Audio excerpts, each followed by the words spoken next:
So yeah, my name is Nick Mortensen. I'm the Director of Development in Eide Technology Consulting Division. And today I'm going to be talking about integration and why they're important, why you guys should care, and why it's a very good idea to have, an integration project be one of the next initiatives that you will take on.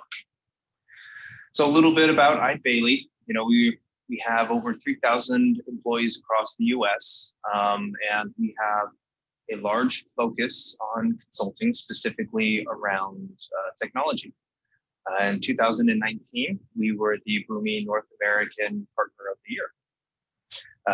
For those of you who do not know what Boomi is, it is an enterprise level integration platform as a service. And so, they're a leader in the space and have been for a long time. Boomi actually founded the space of integration platform as a service. And they recognized us as, basically one of the best out there at getting integration work done. So we're going to talk a little bit about some foundational integration principles. So first, I want to talk a little bit about digital transformation. So this is a word that has been thrown out a lot as of late. It's one of those buzzwords that everybody is using, but what exactly does it mean? So this is a definition that's been provided by Salesforce, salesforce.com. So they define digital transformation as the process of using digital technologies to create new or modify existing business processes, culture, customer experiences, et cetera, to meet the changing business and market requirements. So it's the use of technology to help these things: process, culture, customer experience, client experience, et cetera. And one of the main things that I want to make sure we understand before we, make sure we're all on the same page here, it's that digital transformation, it's a journey. It's not a destination. You don't get to a point where, hey, I did it. Like, I'm digitally transformed. That's not the way it works. It is an ongoing process that, eventually will get you more and more connected, more and more digital. But by the time you think you're done, the market will have changed, and you will, there's going to be more progress for you to be made. So yeah, I just want to make sure that we're all on the same page with what digital transformation is. So there's an analogy that I like to use.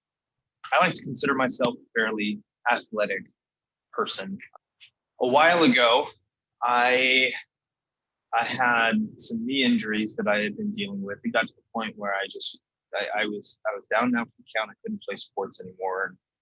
And I had to go see some specialists and get a couple of surgeries done.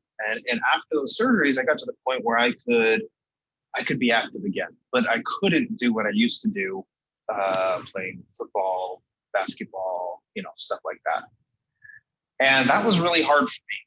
I wanted to find a different way to kind of channel my, competitiveness or whatever you want to say. I wanted to get into some sort of like a sport again.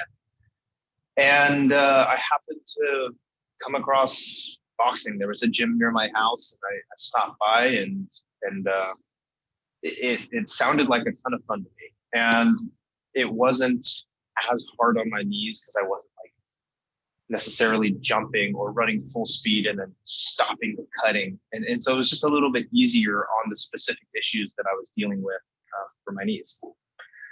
And I don't know why, but I played football and all that kind of stuff. I just assumed that I would be really good at boxing.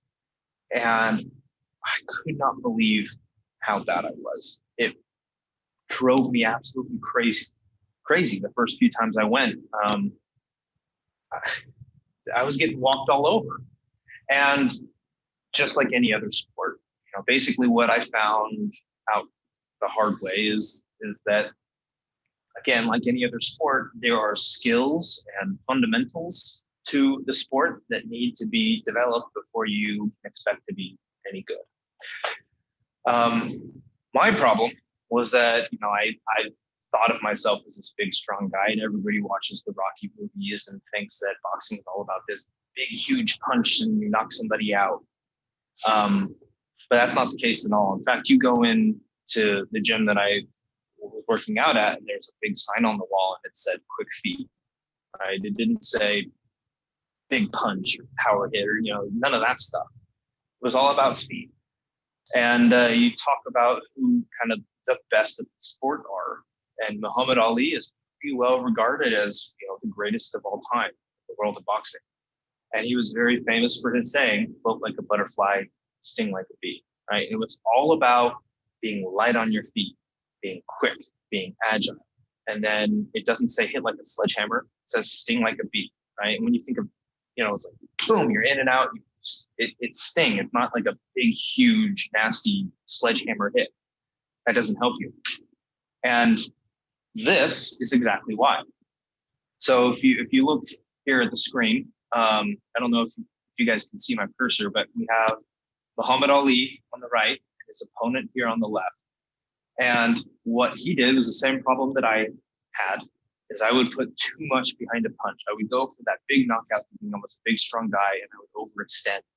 I'd be out of balance, right? So he's out of balance, and now look, his entire midsection is exposed, his head is exposed, and you look at the king. He's perfectly balanced. He is ready to take advantage of the opportunities that were given based on the shift or the change in the environment around him. And that is what led Muhammad Ali to success. So relating that to business, one of the major problems that I see as a consultant is people thinking that I'm going to have this one big project, I'm going to knock it out, and then I will be digitally transformed, or I will be integrated, or this project will be done. That's just not the way it works. That's not the case. What ends up happening is you put all your weight behind this big project or this big initiative, and by the time you're done, the market has shifted. The environment around you has changed, and you're off balance again. You have to be able to adapt quickly to the changes in the market. And the greatest example of this, right, has been COVID. None of us expected this. None of us had any idea that it was going to come down and play out the way that it did. But, it happened.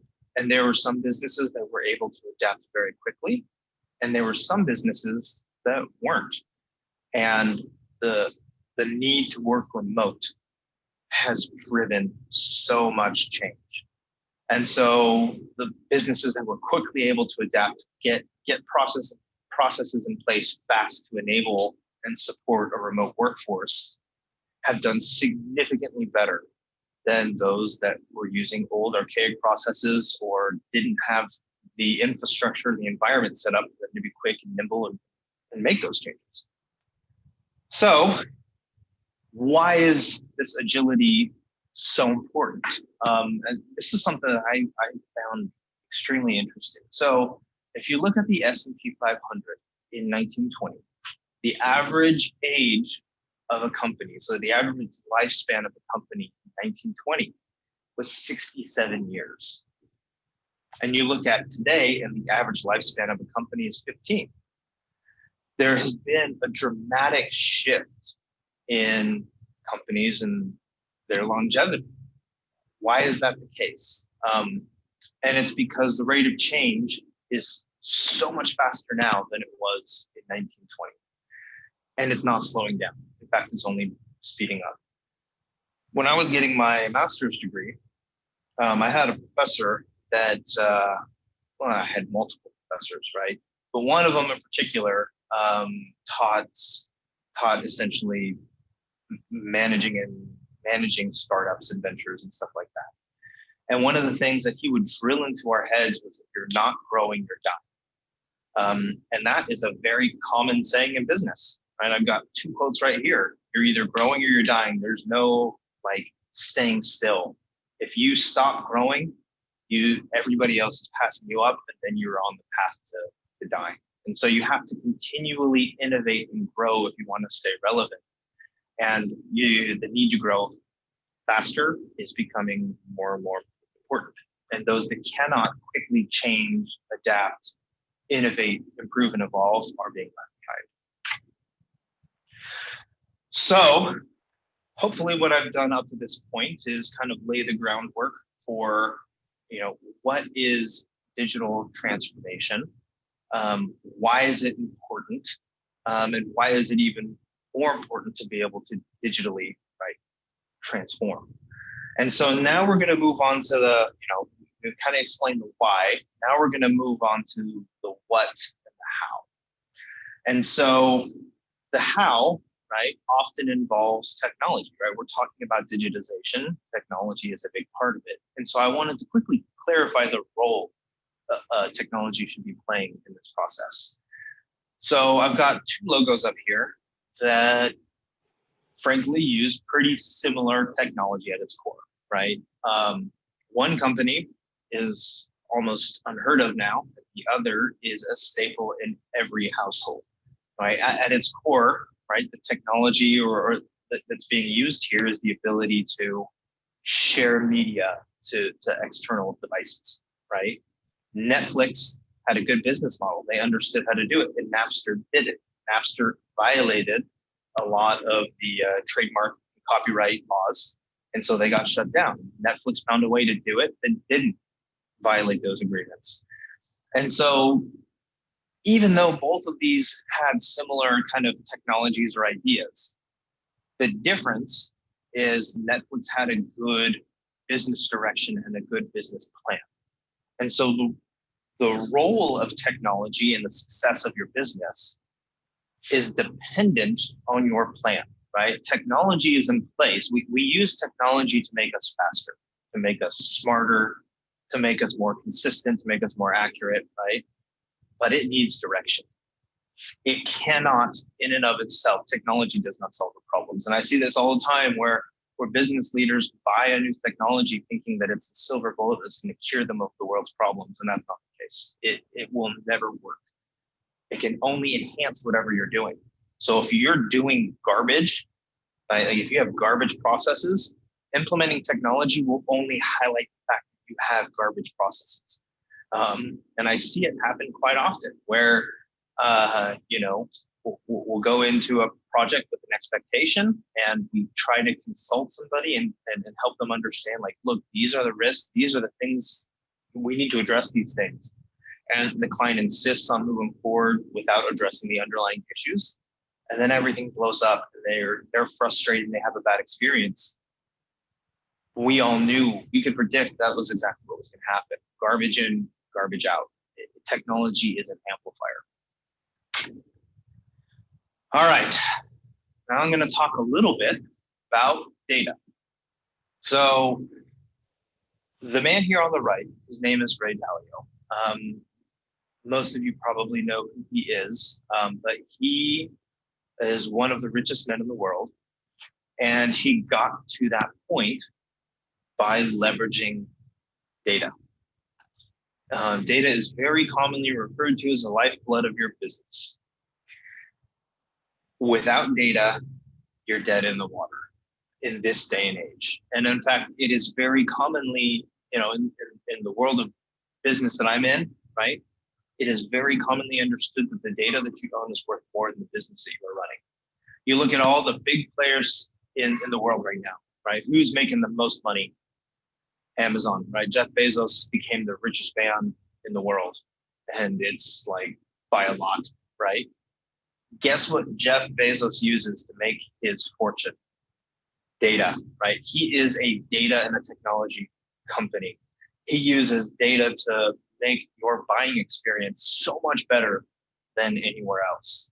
Google is all about data. Facebook, all about data, right? So like you look at these big players, everybody is making their money off of data because you need good data to run your business well. If you want to market well, if you want to, figure out what the next innovation needs to be, what your next product needs to be. I mean, the data that's out there is the source. It is the lifeblood of your business. So if data is considered the lifeblood of your business, then your integration efforts would be the heart of your business. The job of the heart is to pump blood throughout your body so that the muscles and organs that require oxygen and nutrients get the oxygen, get the nutrients when they need it. The role of a true integration strategy, right? The role of that is to pump data throughout your application ecosystem so that every application and every person has the data that they need when they need it. All right, so now that we kind of have a baseline of the data, what integrations are, why they're important, we've kind of covered the why, right? And we've kind of covered the how, or the what, right? What is integrations? Now we're going to kind of move on to all right, well, I know integrations are important. I know that that's what I need to be doing. I know what it is I need to be doing. How am I supposed to go about this? And that can be hard because there are a lot of options out there. Where are you supposed to begin? And really, when it comes down to it, you've got three main options. You have custom code, an integration platform as a service, or a turnkey solution, right? When you boil it down, those are your three options. So I'm going to talk about each of these three options, explain some of the pros and cons so that as you are engaging in maybe some of your projects where you may be implementing a form of integration, you know what options are out there, kind of start from a more educated place. Okay, so custom code. This is kind of the old school way of doing integration, right? Back in the day, you had a single provider that gave you all of your services, all of your software, and it was all hosted on like your servers that you had in your big server room, right? You had all your data physically on these databases. And integration was like, all right, let's go hire a team of developers. They're going to write a bunch of queries and do all this like, keyboard magic. And they're going to move data between these different systems, consolidate it, and spit out these reports. That's kind of the old school way of thinking about it. But that old school way of viewing the world when it comes to integration is being changed. So it's being changed by a couple of things. First is the advent of the cloud. So with the cloud, gone are the days of the monolithic application, right? So essentially what the cloud has done is has allowed people to make very niche applications, niche, however you want to pronounce it, right? But I have an application that's very tailored to me and my business. And, for example, let's say I make shoes, right? I'm a shoemaker. I live, eat, breathe fashion and materials, right? And sourcing, right? That's my world. I want to make sure that I'm getting the best materials, the hottest designs, and high quality manufacturing. And that's all I want to worry about. I do not want to worry about maintaining a server or patching, right? Like security patches. Like that doesn't interest me at all. Why should I waste my time worrying about those things, right? That was kind of the value proposition of the cloud. You focus on what you do best. You just think about shoes. I'm going to think about all the things that I like best, which is servers, uptime, security, vulnerability, right? Like I'm going to worry about those things for you. And you're going to pay me a fee every month, and I'm going to make sure that your server or your application works the way you want it to work. And guess what? You can get it from anywhere on any machine. You don't have to be in the office anymore. You can be at a laptop in your home or on the beach, right? Like it doesn't matter where you are, you can access this application in the cloud. So what that means though, is that let's say I'm using NetSuite, right? NetSuite is a cloud-based ERP, enterprise resource planning application, most commonly used for like accounting features, right? Accounting functionality. So now my accounting data is in the cloud, which basically all that means somebody else has a server. I don't have to have the server in my own physical location. Somebody else has a server that is being maintained, and my data is on their servers. So if I want to get that data, now I need to go grab that data out of that server and pull it down. Well, what if I'm also using Salesforce? And I'm also using, right, Marketo for marketing. And I'm also using Manhattan for a WMS, right? Like all of a sudden, I've got my data in like 4 or 5 different places. And that's where integration comes in, right? It's that connectivity. It's making sure that all those applications are talking to each other. And so where you used to have, right, that monolithic application, now my data is spread out. And so developers have been repurposed to write code to pull information down from these different APIs and combine it and stuff like that. So a very common example of an automation that we do is, I sell something in my CRM and I need that information to flow into my accounting software so that I can get the customer invoiced, I can recognize revenue, I can start fulfillment, all that type of stuff. And I don't want to have to turn around and manually enter it, right? Maybe that worked when I was selling like 10, 15, 20 items a day. But when you start scaling and now you're selling, hundreds of thousands of dollars worth of business every month, I'm not going to want to manually type that stuff in anymore. That's cumbersome and burdensome and awful. And so I'm going to tie my CRM to my ERP so that automatically when I close an opportunity in my Salesforce or my CRM, it flows into my accounting system, automatically creates a sales order, and automatically starts the fulfillment process, automatically generates a bill, et cetera, et cetera. And so I need a developer to go write that. So the nice thing about using a developer is that you have unlimited flexibility. It's the blessing and the curse of custom development. It's why I love it and why it's also a hard space to be in, because the answer is always yes. Can I do something? Yes. I know I can do it. How much time and money do you have? That's the real question, right? So I have tons and tons and tons of flexibility, right?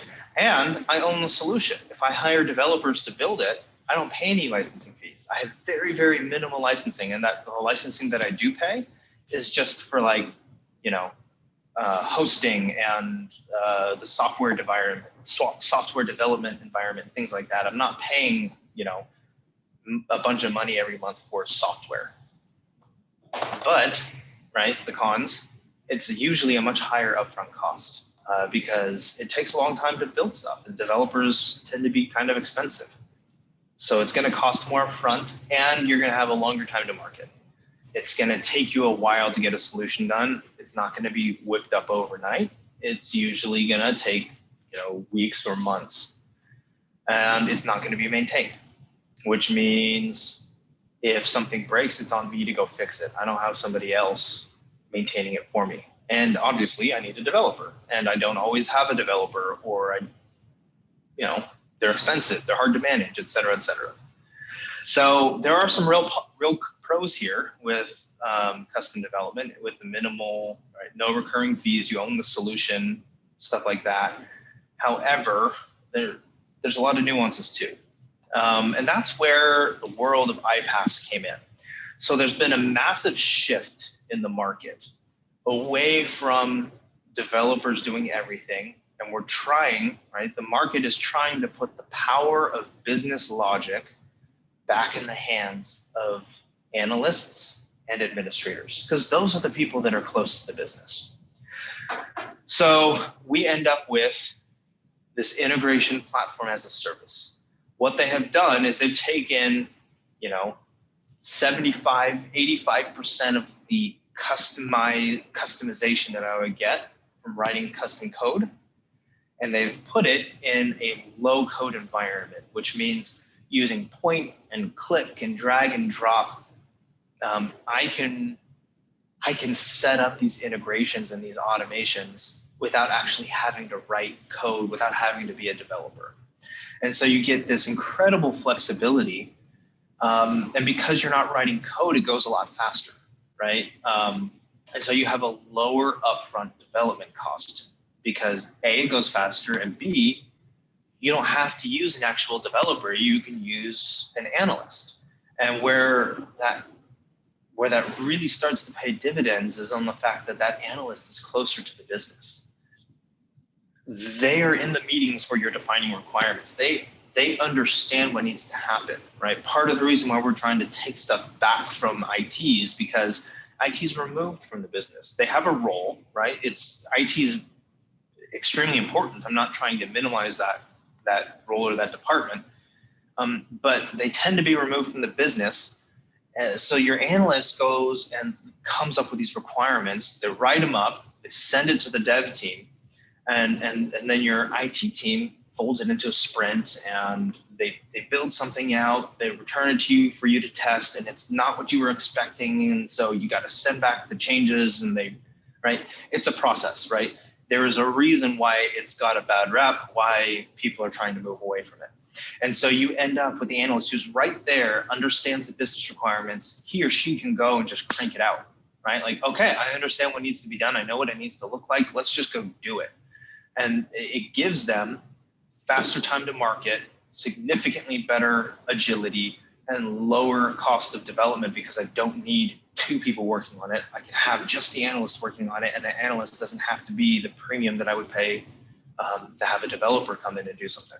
And the infrastructure is maintained, right? So again, back to kind of the value proposition of the cloud, I can focus on what I do best, and I don't have to worry about, maintaining a server, security releases and security patches and all that kind of stuff.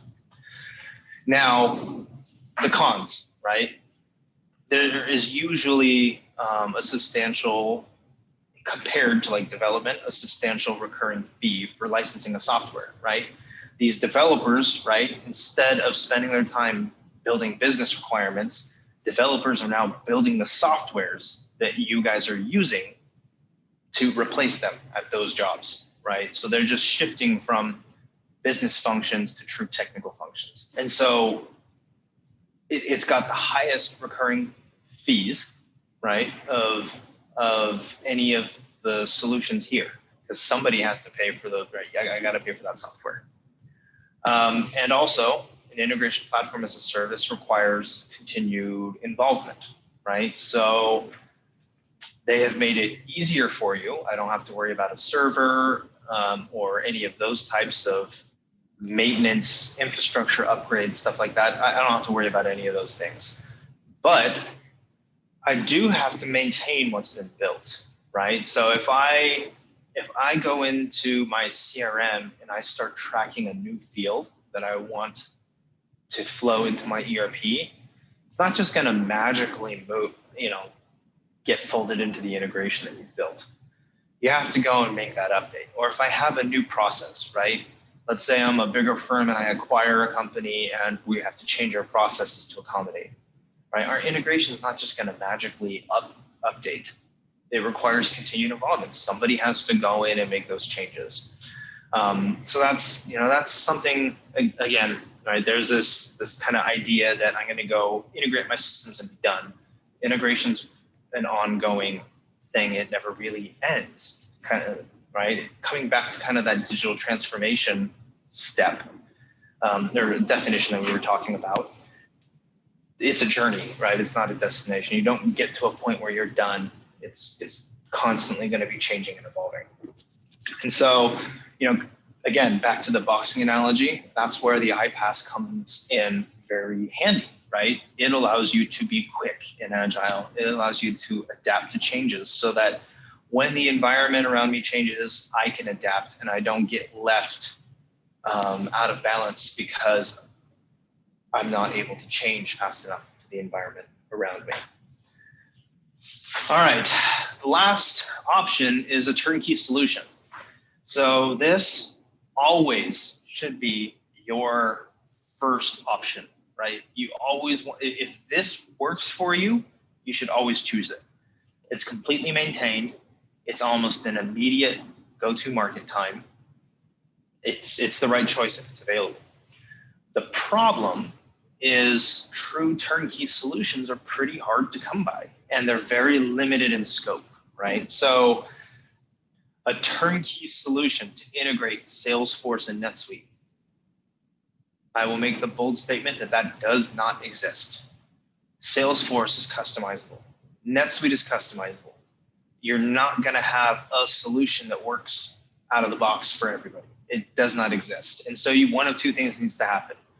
You need to change your business processes and the way you're using your systems to match what that integration provider has deemed the appropriate way to tie the systems together, which is doable, right? And it's not necessarily bad or wrong. But you pay a premium for softwares like Salesforce and NetSuite in order to have that flexibility to set the systems up to enable you in your unique business, right? And so you're negating a lot of the benefit that you're paying for with those other softwares. There are going to be recurring fees, but a couple of the issues that we've seen with some of the turnkey solutions is support is no longer in your hands. So if something breaks, instead of being able to just go and fix it, you're now dependent on the company prioritizing it enough to go and fix it. And that can be a real problem for some customers. And then, the no flexibility or agility, that's kind of what I was referring to with the, you have to be using the process the way they defined it. If my process is different or my data is different, I can't use that out of the box solution. So basically what that means, if you're tying together two complex systems, it's not an option, right? Just take it off the table. WMS, marketing systems, CRMs, ERPs, they're too complex. Out of the box isn't going to almost never work. However, there are some solutions where it makes a ton of sense. So a great example is email, right? I want to tie together my Outlook to my CRM or my Gmail account to my CRM. Well, guess what? The use case there is pretty narrow and pretty well defined. It is not going to change that much. So now all of a sudden it makes a lot of sense, right? And so, you would be silly to try and custom code an integration between Salesforce and Microsoft Outlook because it already exists and it's going to meet your use case, right? I want to put emails in the system. Great, you can do that. Now, if you have some very out of the box, like very atypical use cases, then yeah, you're going to have to go to custom code or an iPaaS in order to get that done. But again, that's kind of where that flexibility comes in. If you don't need the flexibility, if their defined workflow works for you, you should pretty much always choose the turnkey solution. So there are your options. A real world integration example. So Red Sky Solutions, they were a cybersecurity firm based in Draper, Utah. They were growing like crazy. And because of that, they had a constantly changing environment. There was someone designated to own maintenance going forward. Because there was so much change going on, they needed a person dedicated to just maintaining everything that was changing. Let's see here. So some of the challenges. They were limited in their agility. They had a ton of maintenance. They had a very high cost of ownership, right? So they had a custom built solution at that point. So they had custom coded, tying these two systems together. Again, both options were presented, but they chose to go with that custom coded solution because the thought was, well, then I'll own it, right? And then I won't have to pay any licensing costs. And that seems like a better financial decision.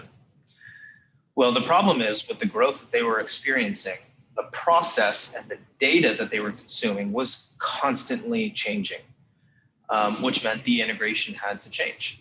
And so they needed a different solution. So they ended up going with a solution called Boomi, and it's owned by Dell Technologies. It's a admin configurable, right, integration platform as a service. Implementing Boomi, they were able to get a more robust and scalable model in place, right? So Boomi scaled very well. They were able to make changes faster and roll them out to production faster, so that they had a faster time to market. They were able to lower the initial development costs because it was so much faster to develop in Boomi than it was to write code that they could get new functionality built cheaper.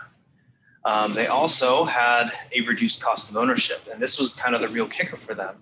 They were spending significantly more money every month on writing and updating code to keep up with everything that was going on with all their changes than they would have spent on licensing. And so it paid for itself almost immediately because every month they were getting a return on the investment in reduced development costs. In addition to that, they had an admin maintainable solution now. So their internal resource, who was kind of their NetSuite admin, very, very smart, capable individual, he was able to take on the integration work as well. And now they had a complete in-house maintenance solution, and they only needed to reach out to us when they wanted to do something bigger or faster than they were, capable of doing. So, big plus there to be able to take that into your own control. They could make those modifications on their own timeline, so they didn't have to wait until our developers were available. And they now had one platform to house all of their integration logic. And so it's nice to be able to go to one place and have everything there. All their systems were tied together just there, instead of having to go, all right, well, this one I have to go to NetSuite to make the changes, and on this one I have to go to Salesforce to make the changes, and this one is custom built, so it's on this other platform, right? If I need to make a change, I go into Delphi and everything is there. We set it up so it was all organized in a good, good naming convention, nice folder structure. It was pretty easy to maintain. All right, so some best practices. We're really talking about process here. So integrations are incredibly dynamic and complex because they're a direct reflection of your process. So I can't stress this one enough. If you don't have a good understanding of what your business process is, your integration is probably going to fail because it is a direct reflection. I mean, basically all you're doing is automating a business process that crosses platforms. That's all that we're talking about. That's all this is. So if you don't know that business process, trying to codify it, it's not going to work, right? You're just going to end up with something that's always breaking or putting bad data in bad places. And that's terrible, right? Remember when I was talking about how technology is an amplifier? If you don't have good processes and stuff, it's going to amplify the negative impact of those bad processes. If you have a good process, it's going to amplify the good impact. So make sure that you have your processes ironed out. And the best way to get this done is to identify the appropriate stakeholders, get them in the same room, and hash through it together, right? So if I'm going from accounting system and warehouse management system, I need to get the stakeholders for those two systems. So usually on your accounting system, it's going to be a controller or a CFO or something like that.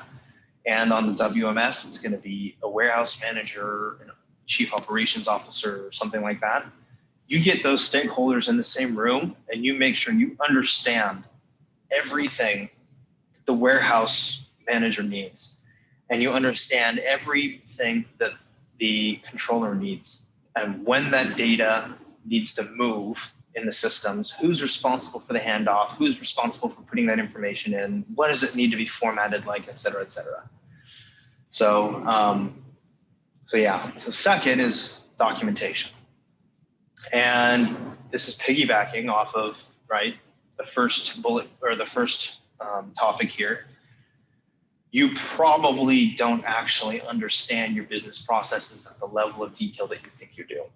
Time and time, it is proven that in our understanding of our business processes, we are putting a ton of soft logic in place, right? We're making decisions on the fly and we don't realize that we're doing that. And so when you try and tell a computer to do it, the computer doesn't know how to move forward.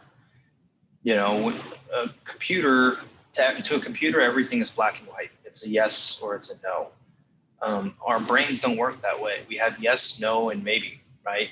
And we can always apply that third option because our brains are really good at gathering contextual information, identifying patterns, predicting how a different decision is going to play out. Computers can't do that. And so by putting your processes down into physical documentation, you're going to identify where those weak spots in your understanding of the business process are. It happens all the time where, we we go through this process and we put together the documentation and we get signed off, we build it, and then somebody comes back and says, it's broken, right? Like it's not working. Look, when I do this, this happens.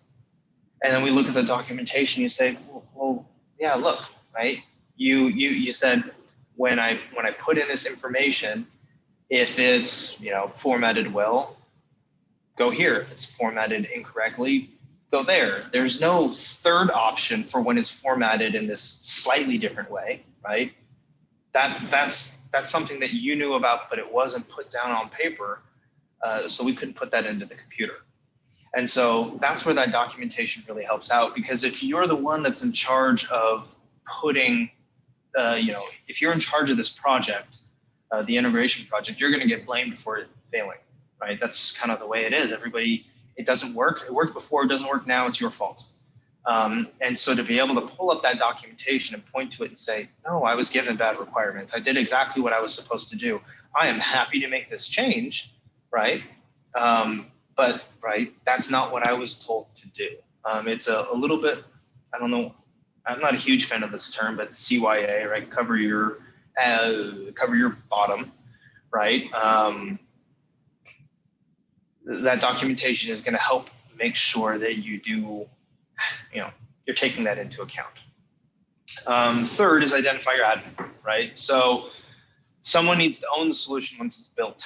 And so make sure that you identify that person up front and they're involved and they they're working with the person that's architecting the solution, so they have an understanding of what's been built, how it was built, and how to maintain it going forward. And lastly, don't underestimate the importance of experts. Development and consulting can be drastically reduce the time spent there if you have a subject matter expert for the system you're integrating with. For example, NetSuite, right? It's a nuanced system. If you don't know, for example, that the pick lists have IDs that come over instead of the label name, that can really throw you for a loop. You're thinking, right? Why isn't it mapping? I've got, size large here and size large here, and it's failing. Well, it's because in NetSuite, you got small, medium, large. The ID in the background is 1, 2, 3. And so in the integration, right, I have to know that, okay, I've selected size large in this system. When I move it over, instead of putting in as large, I need to put it in as 3, and then it'll work. If you don't know that's the case, you have no idea what's wrong. You're going to bang your head against the wall for hours before you figure out how to address the problem, right? And there's a million little things like that that add up that can really cause some issues. And that's where, right, experts come into play. Then I'm going to dive into APIs here real quick. So I have an analogy that I like to use. So APIs, an understanding of APIs is fundamental to an integration project being successful. And so I have found that a lot of people don't actually understand, what APIs are and how they're supposed to be used, and that leads to a lot of confusion and frustration in the project. So I have this analogy that I like to use to help people understand what APIs are and how they need to be used. So if you've ever walked into like a high-rise apartment complex, you walk in, and on that main floor, there's usually a big wall of mailboxes, right? So in this analogy, let's say the high-rise complex is a company, right? So each mailbox represents a person at the company that has a very specific job. So let's say I've got Bob and Amy, right? A mailbox for Bob and a mailbox for Amy. Bob works in HR, right?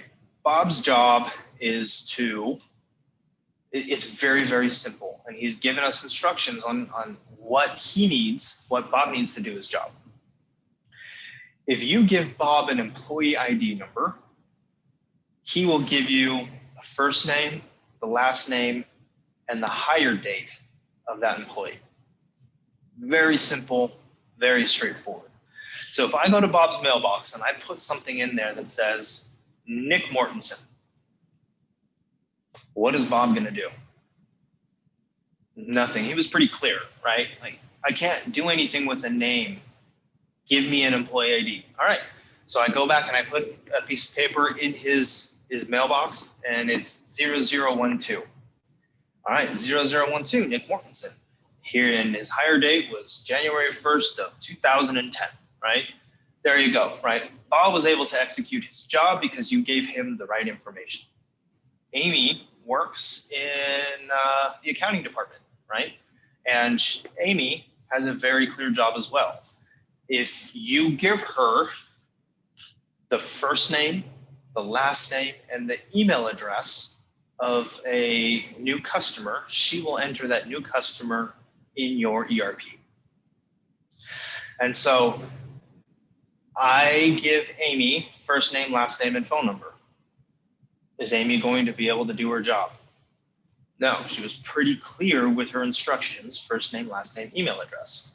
And so I need to go back and I need to modify my record, first name, last name, email address. I put it in her mailbox. She uploads, she enters it in the system. Everybody's happy, right?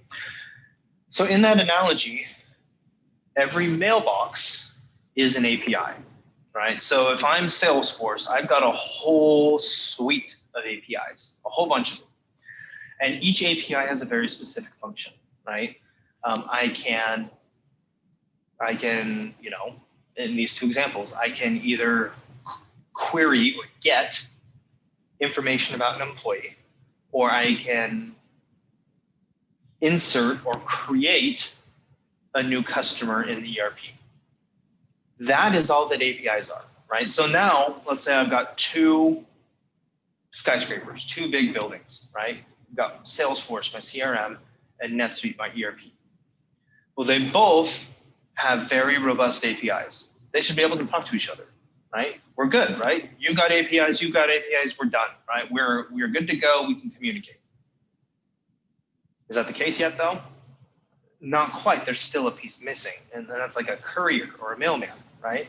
Until I get that courier in place, somebody to actually take the mail and put it in that mailbox, those two buildings are never going to be able to talk to each other just because they have mailboxes. Without the postal system in between, those mailboxes are useless. And so that's where the integration development comes in, right? So the development is doing one of two things. It's either making a mailbox or the courier, right? That's what I'm doing when I'm writing code. And that's what these integration platform as a service tools, right? That's what they do as well. They are 100% focused on being the best dang courier the world has ever seen. Right? I will take mail anywhere you want, all different shapes and sizes of mailboxes, and guess what? Even different languages, right? You speak French and you speak Italian. Well, guess what? I speak both. So I'm going to take your French letter and I'm going to translate it into Italian so that the Italian mailboxes can accept them, right? That is what these iPaaS systems, integration platform as a service systems, are doing. They're tying systems together and allowing them to communicate via those APIs. So let's see here, push versus pull. So this is related to and tied in with the mailbox, right? So I've actually seen projects get derailed because of a misuse of terminology, using the word push instead of pull. And so I wanted to explain it because it's a nuanced thing, but it can be quite important. So going back to Amy and Bob, right? So to push means I'm putting information into a system. To pull means I'm taking information out of a system. And so Bob, right? Bob is a pull, right? I am pulling information out of a system when I go to Bob's API. Amy was a push, right? Amy was putting new data into the system. So I was pushing information in. And so the verb in the I push, you pull, right? The verb explains the kind of mailbox that you're using, and the subject defines who is doing the work, right? And so this particular project that I saw go south because somebody wasn't using the right terminology, there was a middleman, and we basically had an internal development team and an external development team. And I got pulled in, and the stakeholders were very frustrated, and they couldn't figure out what was going on. And what had happened is the middleman was talking to the internal team, saying, "Hey, you're going to push data to them." And then he would go talk to the external team, and he would say, "You guys are going to push data," right? He was constantly saying, "You're going to push." And so what ended up happening is both teams built mailmen, right? They built the courier portion. No team built the mailbox. So there was no mailboxes and two different mailmen, right? That doesn't solve the situation. And so what should have happened in that case is that middleman, well, first off, the two development teams should have been talking, right? But this middleman, that person should have been able to, should have used some different terminology. When I say you push, whoever the subject is of that sentence is the resource that's required to build out the postman functionality. So if I'm saying you're going to push information, I'm going to build the mailman, and the other person is going to have a mailbox that's going to give me information, right? I'm sorry, if I'm pushing, the other person is going to have a mailbox that's going to allow me to put information into a system. If I am pulling information from you, I have to build the mailman. You have to build a mailbox. Your mailbox will allow me to get data out of your system. If you are pushing, you build a mailman. I'm going to build a mailbox to receive the information that you are going to give me. If you are pulling, you're going to build a mailman. I'm going to build the mailbox to give you the information that you need. So hopefully that makes sense, right? It's pretty simple terminology, but I have seen that, not understanding what that terminology means, I've seen it mess up projects because, right, unknowingly, right, somebody says you're going to push or you're going to pull or I'm going to push or I'm going to pull when they mean something different. And so the technical resource builds the wrong thing. All right, well, that is everything that I had prepared. And so I think we have 2 or 3 minutes left. And so I'd like to open up the remaining time for Q&A. Where can we find out more about services and products from Eide Bailly? Great question. I'm happy to, you can always talk to me. We also, if you want to, we can take down your information and have somebody reach out to you. Perfect. What are some basic tools I should understand so I can integrate different systems? Great question. First and foremost, what I consider to be the most powerful and pervasive tool in the business landscape, Microsoft Excel. It's incredibly powerful, and no matter what you're doing, even if you're doing a fully custom, development-based API integration, you still have to understand what needs to happen to the data, and you're still going to be using Excel to pull that data in and transform it. So before you can build it, you're going to have to do it manually first, because that will help you identify what data transformations you need to make, et cetera. So when I say data transformations, for example, date time formats, right? One system might store it day, month, year. The other system stores it month, day, year. And so if that's not addressed, you're going to end up with incorrect data, and manually going through that process and uploading information and using Excel to manipulate the data. If you can do that, you will perfectly understand what the process is. Now, as far as automating, building out automations, the top three so there's the three big players in the iPaaS space: Informatica, Dell Boomi, and Jitterbit. Those are the three big players in the iPaaS space. There are other kind of more niche applications. MuleSoft, for example, is a Salesforce-owned application that's really, really good. It tends to be a little bit more expensive and a little bit more enterprise level of a tool, but it's fantastic. Another very common one is called Celigo. And that is a NetSuite, kind of a NetSuite specific integration tool, but they're trying to move away from being NetSuite specific. But anyways, those 5 are probably the first 5 that I would check out. MuleSoft being on the enterprise level or more on the enterprise side, Celigo being more on the new business side, and then Informatica, Jitterbit, Delboomi being able to kind of span that gap. They can be used kind of either way. Personal opinion, I like Delboomi the best. If you want to understand why that's the case, I'm happy to talk with you about that offline. But good question. And we just thank you all so much for attending. And thank you so much to Nick for presenting. We hope that you guys have a great day.